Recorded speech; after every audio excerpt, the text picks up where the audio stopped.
Hey, this is Iusethemegabuster, and this is a tutorial on alarms. I have Iceman in one sprite because he doesn't animate, and it's easier for me to do it this way with all of his motions in one, because he only has 4.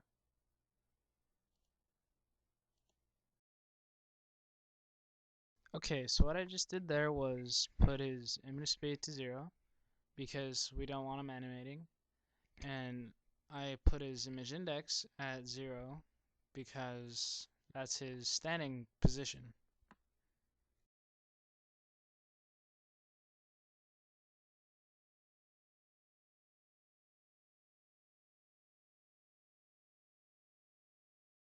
That was gravity. That's what makes Iceman go down or come back down and hit the ground after he jumps.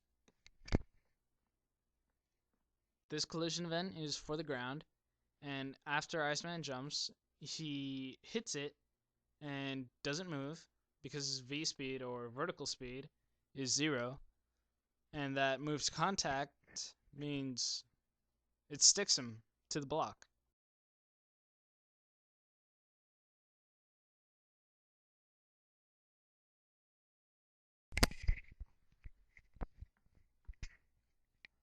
In that vertical speed square, it's supposed to be -8, and I just left it at 0. So if you actually want him to leave the ground, make sure and put him at -8, because if you don't, he's just going to stand there. That alarm will make you go to alarm 2, because that's what you're telling it to do, and you're telling it to do that in 30 seconds or 30 steps. And after those 30 steps, which don't let the number confuse you because it goes by really fast. So really 60 steps is about a second. 30 is about half a second, and 15 is a quarter of a second. So keep that in mind when you're setting these alarms.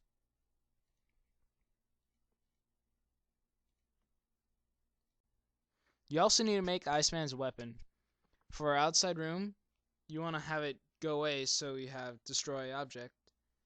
And for create, you want it to animate, so always keep the animation at a decimal. And always have it 0 point something, or else the animation will be too fast. Anyway, I have mine at 0.3 because that's a really modern speed. That go variable, go actually means nothing to do with it, or has nothing to do with it. It's just a word that I use constantly in almost all my bosses. It's a word that keeps count.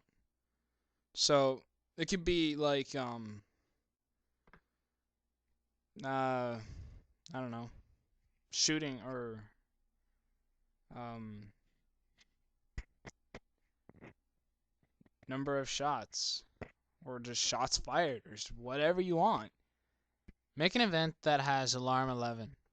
What alarm 11 will do is change your sprite back to the Iceman jumping left. What I'm doing now is making this event repeat itself only if the go variable does not equal 3. If it does equal 3, then I'm going to reset the go variable to 0, and make sure not to have relative on that. You want to set it to 0, not add or take away anything. And then I will make it go to alarm 2.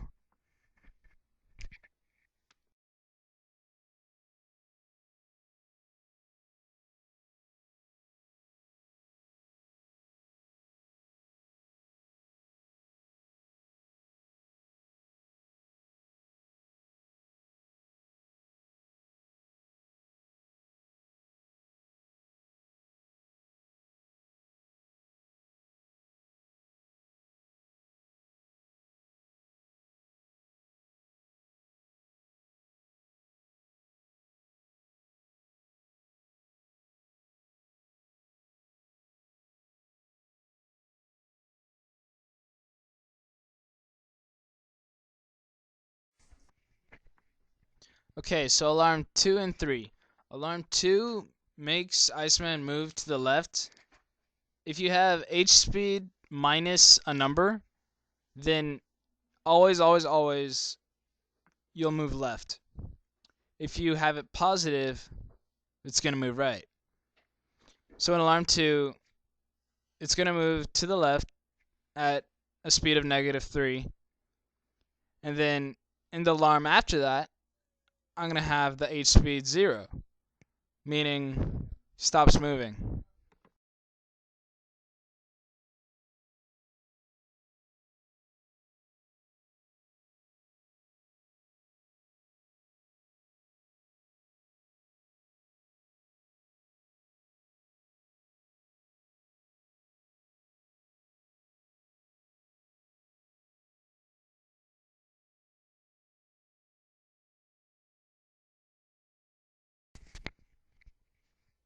In this next alarm, alarm 4, it's just like the first one.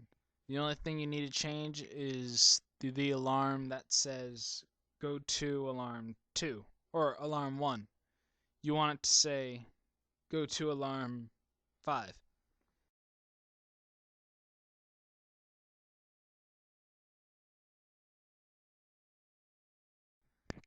And the following alarm is just going to be like alarm 2, the shooting.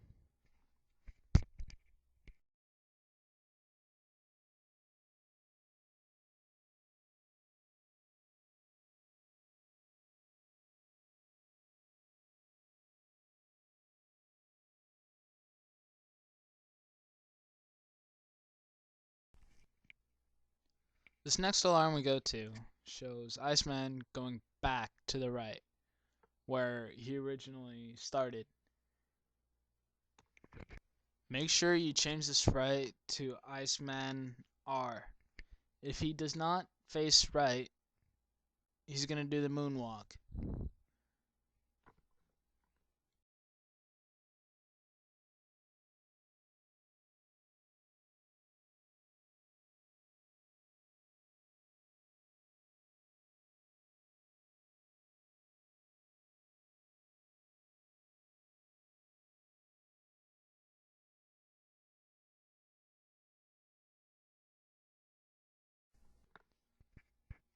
This alarm stops Iceman from moving again.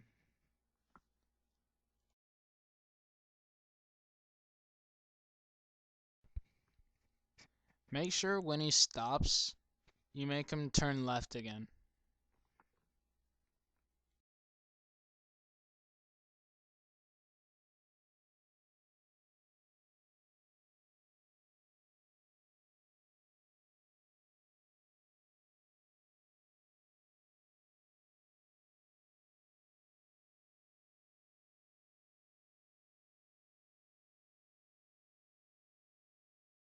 At the end of alarm 7, you put alarm go to alarm 0 in 30 steps because that's what loops all the alarms together. Then you do a little trick I like that makes Iceman jump to his creation, or jump to where he was created from.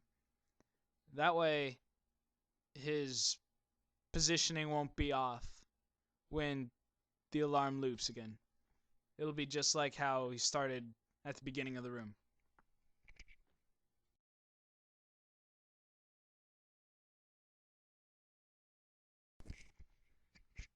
And now, finally, we get to test it.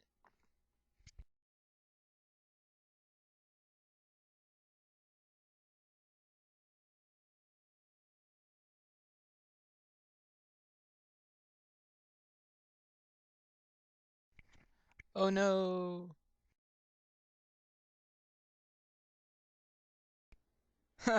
Okay, I know what the problem is.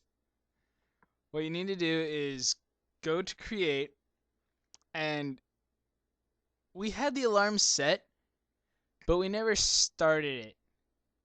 It's like saying you're gonna ride a bike, but you never get on the bike.